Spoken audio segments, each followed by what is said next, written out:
श्री कृष्ण कहते हैं, कभी कभी तुलना तुम्हारे सुख का हरण कर लेती है। सूरज और चंद्रमा को देखो, दोनों एक ही आकाश के निवासी हैं, पर दोनों का समय अलग है और प्रकाश भी अलग। फिर तुम क्यों किसी और की चमक देखकर अपनी रोशनी को धुंधला मानते हो?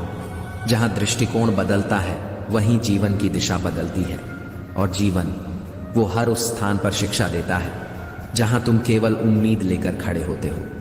कृष्ण और सुदामा का रिश्ता सिर्फ एक कहानी नहीं है, वो संकेत है उस मित्रता का जिसमें मांगना आवश्यक नहीं और देना जताना जरूरी नहीं। जब तुम अकेले चलते हो तब तुम्हारी छाया भी तुम्हारी परीक्षा लेती है, लेकिन जब तुम्हारे साथ श्री कृष्ण चलते हैं तब अंधेरा भी दीप बन जाता है। गलतियां तब सिखाती हैं जब उन्हें स्वीकार किया जाए, और कर्म तब बचाते हैं जब उन्हें बिना फल की चिंता किए किया जाए। तुम्हारा वर्तमान तुम्हारे ही विचारों का प्रतिबिंब है, इसलिए नकारात्मकता को प्रवेश मत दो। वो पहले सोचों में बैठती है, फिर जीवन को डसती है।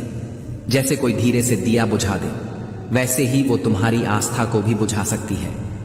तुम हारोगे नहीं अगर तुम जानते हो कि कब और कहां झुकना है, क्योंकि केवल जीतना ही श्रेष्ठता नहीं है, हार को समझना भी बुद्धिमत्ता है। श्री कृष्ण कहते हैं, अनुमान वो खेल है जिसमें मन उलझता है, और अनुभव वो पाठ है जिससे आत्मा सीखती है। और जब तक आत्मा नहीं सीखेगी तब तक वही गलतियां अलग नामों में दोहराई जाएंगी।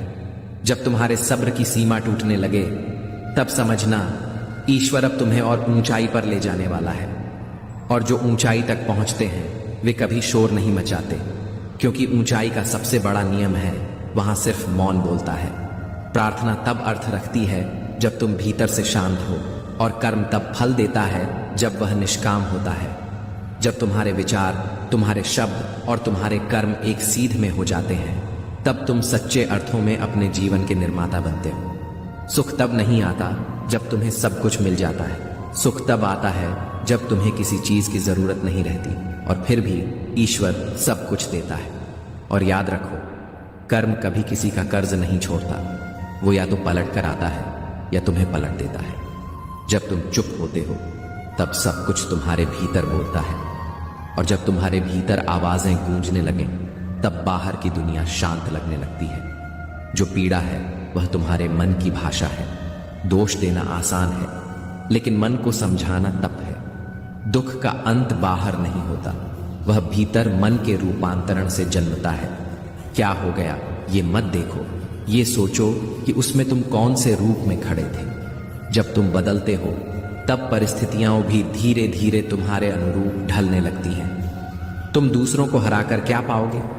खुद से आगे निकलना ही असली सौभाग्य है, क्योंकि यही संस्कार की पराकाष्ठा है।